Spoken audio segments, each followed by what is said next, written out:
following is an excerpt of the Fruitless Pursuits podcast with Thorne and Jason. Check us out on Apple Podcasts, Spotify, or wherever you listen to podcasts. Used to not give a fuck about discretion.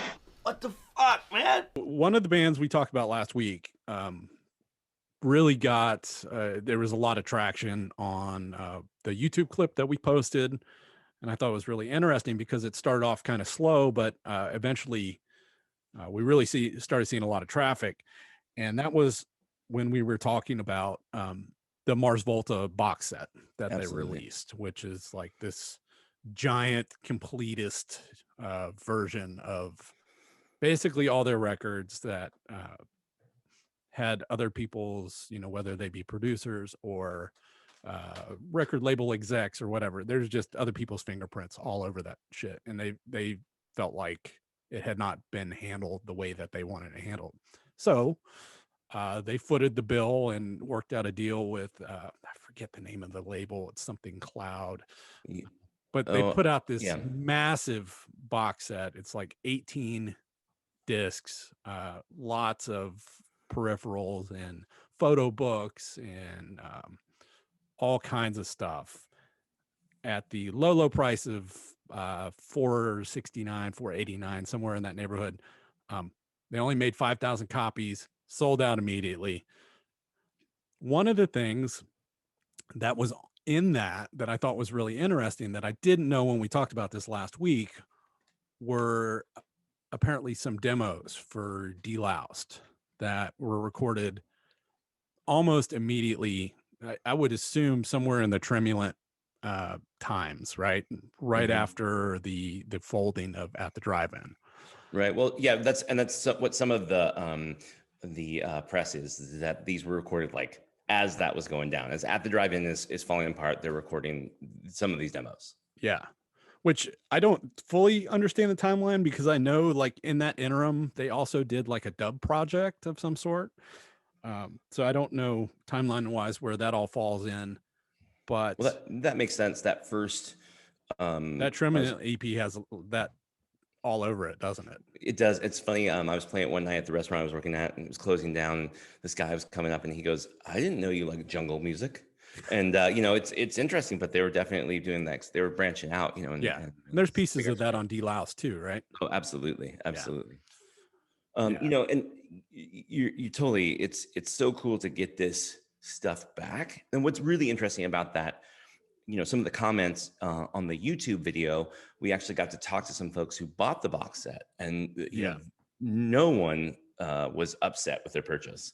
I think one guy said, "My wife isn't super thrilled," but and we get that. Yeah. But I think that it's definitely one of those things, and we may have been talking about it out of jealousy. Not well, I don't think we said anything. We said anything bad. If anything, it prompted me to possibly go back and re-listen to some of the other albums that maybe I had deemed lesser than anything like Francis the Mute and Before, because those are technically my favorite. However, that's not a unique situation with me. I find myself a lot of times, like I really like a band and I like, first handful of records. And then I'm just kind of, it's not that I don't like it. It's just, I'm off to like something else. Right. So I think that may have been what happened. And in fact, I am so unfamiliar with Amputecture that I owe it to myself and also to, the listeners and viewers to like go back and try to redigest that record, because I couldn't even tell you what's on it. Yeah, no, I'm guilty of the same thing, and I've been doing the same thing. I'm that crawl back through their discography, not just Mars Volta, but At the Drive-In, and then a few other kind of around the neighborhood things. Yeah. The thing I would say about that is that the great thing about when you diverge from a band, they're still making great music, but you, for one reason or another, have moved somewhere else, orally, excuse me, AU, and you've moved somewhere else, and in your listening style, well, they've left a couple of records for you to go discover later on. So go back and have fun with. It's great. There's just awesome records waiting for you to listen to, and I think that's so awesome. It's a gift, Yeah, Yeah, it really is.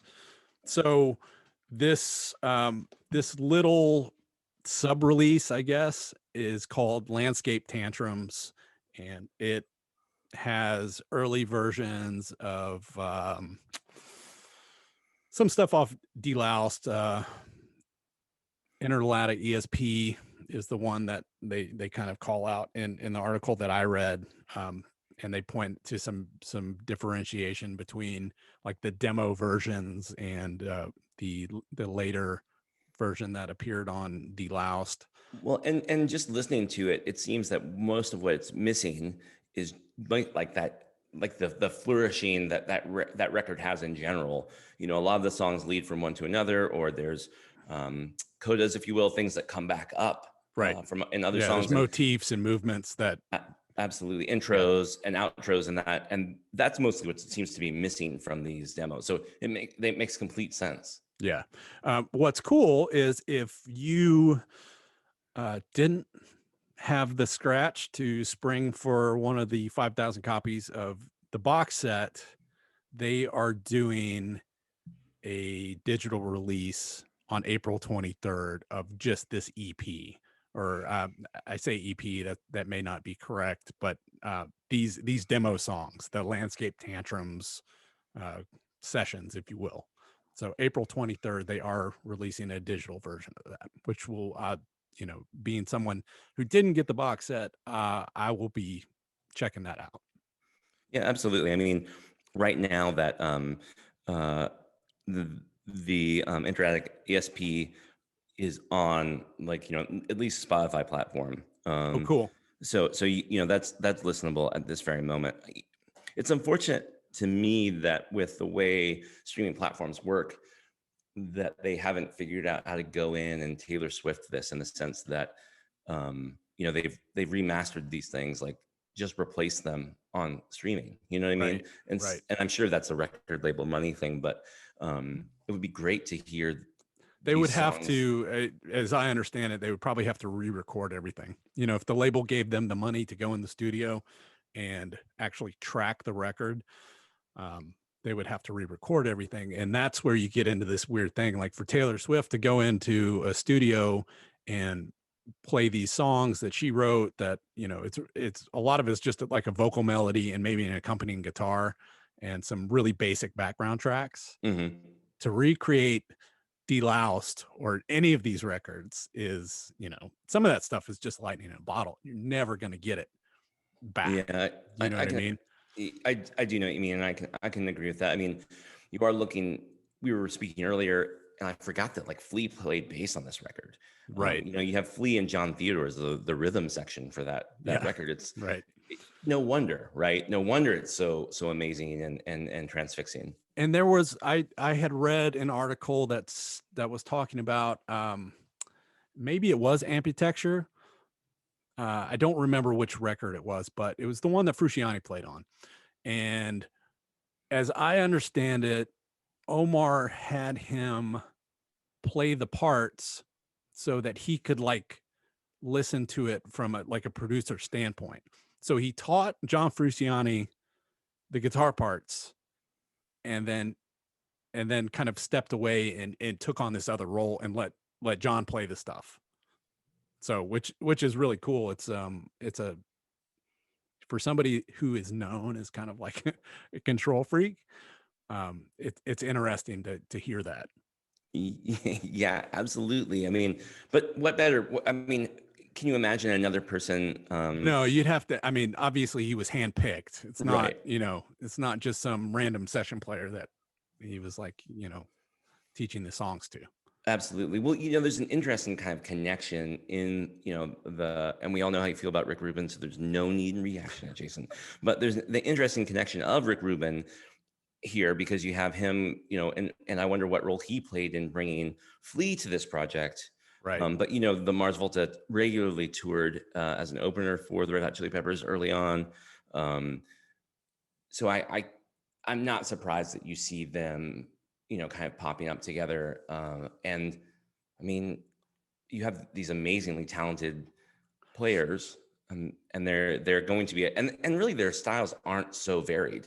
Right. So I can see why they connected and why they. Well, why they yeah, worked I mean, together. when I think there's a like a self-indulgent kinship there with Oh, Giovanni, absolutely. because you remember his solo record he put out, and it if you're not a musician, it's probably not all that listenable.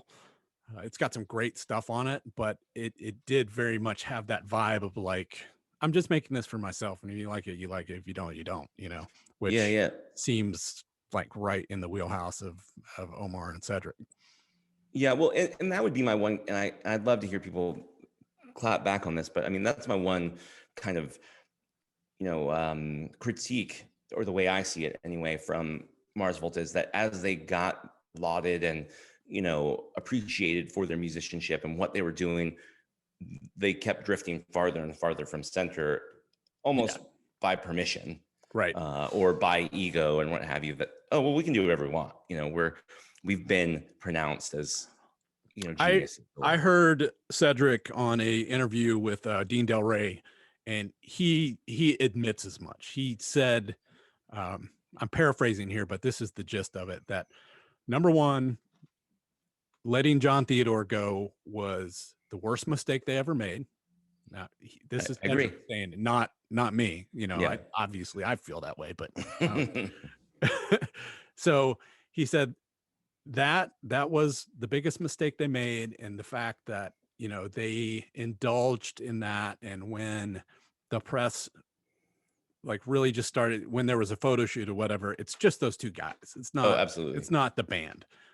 When they got away from that, he kind of pinpoints that as knowing that things, in retrospect, at the time, they were kind of just off on the roller coaster and didn't know, but being a little older and being able to look back at it with clearer eyes, he's admitted as much, and I thought that was really cool. It's easy to make mistakes. It's not easy to admit them. Yeah, absolutely. Well, I bet that seems like a par for the course for those guys, though. They do seem self-indulgent in a lot of ways, but I think that leads to self-discovery. Yeah. Ultimately, given a long enough timeline, you're going to look back at it and realize the mistake. And I mean, certainly they must have been going through photos, looking for things for this photo book, and realize that they just have pictures of themselves. Right. And I'd be really curious to know the status legally of the band members at this point, because my feeling is that legally they may be the only two band members. That's possible. I think Juan Alderette was there pretty much till the end.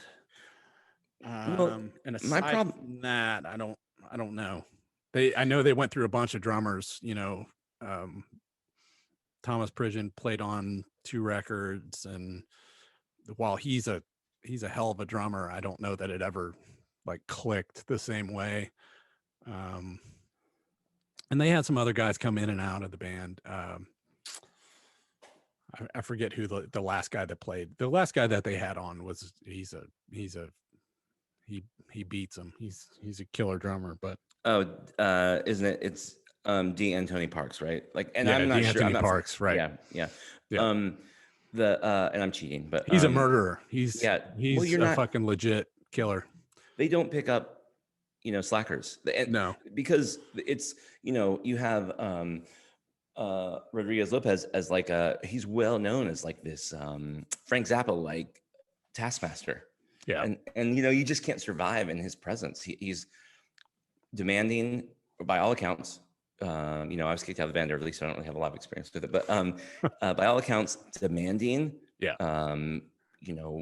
If you don't get it, you're out, kind of thing. Right. And so, I mean, of course, you've got to be a murderer. You've got to be doing the thing to a high level of value, or you're not going to do it. You're not here. I mean, they fired John Theodore. I mean, and by all accounts, it's because he was trying to contribute, and they weren't interested. Yes. So that's right. So I mean, and I think that's why they regret it, because they realize in hindsight what an amazing musician, and that's something that relates to the band we were talking about before this as well, when we were talking about Kevin Romanis leaving, and it's just something subtle changing. So, a band, I've heard it described this way. A band is like, there's real chemistry there. It's like there's a relationship there. And when you change, if you're, making a formula and you change one of the ingredients, you're not getting the same product. Maybe Absolutely. that's an oversimplification of it, but I think that bears true in both of those examples. Well, I think music is one of those places where it's easiest to identify, and anyone who's ever even tried their hand at playing in a band, to whatever level of success, whether you just continue to play in your garage with your three favorite people, or Yeah. play shows or whatever, that when so and so gets a girlfriend and she says he's spending too much time in the garage with you guys, and you lose them, that everything fucking goes down the tubes, right? Right. So that's just the. I mean, I think if you've been in that situation, you've experienced it, and you know the reality of it. That you can't do it with other people for some reason. Yeah, it's an intangible for sure. Yeah, absolutely. And you definitely see bands fall to the wayside because of that. They lose someone. I mean, my favorite example is Limp Bizkit. Without whom, I doubt that. sorry. It just I can't help it. Yeah. It's so funny. Okay, just an anecdote. So I ran into a young gentleman who's awesome. Who it's like that was his favorite band. They still are. He still holds them in the pantheon, which he took a long time for me to get over that with him. Like I was like, okay, you're out. I'm sorry. You're officially shut out. Yes. But nice guy. So I'm giving him the benefit of the doubt. But someone was talking to him about their limited knowledge of Limp Bizkit and the guitar player and stuff. And he was like, oh yeah, well, Wes Borland's, he's a prima donna. And there's no reason he should be in the band. And so I just thought it was so funny that he is so protective of that band, and it's what it is that, right. He has these ill feelings towards, this guitar player for it, Right. Well, and he's probably right. I mean, I think there's other evidence that, there's anytime there's two people that are vying to be the center of attention in a band, that's going to create a problem. But it's also, you take that away, you take that tension away, and like ultimately that example, who fucking cares? Sorry, I know that was like but no, you're absolutely right.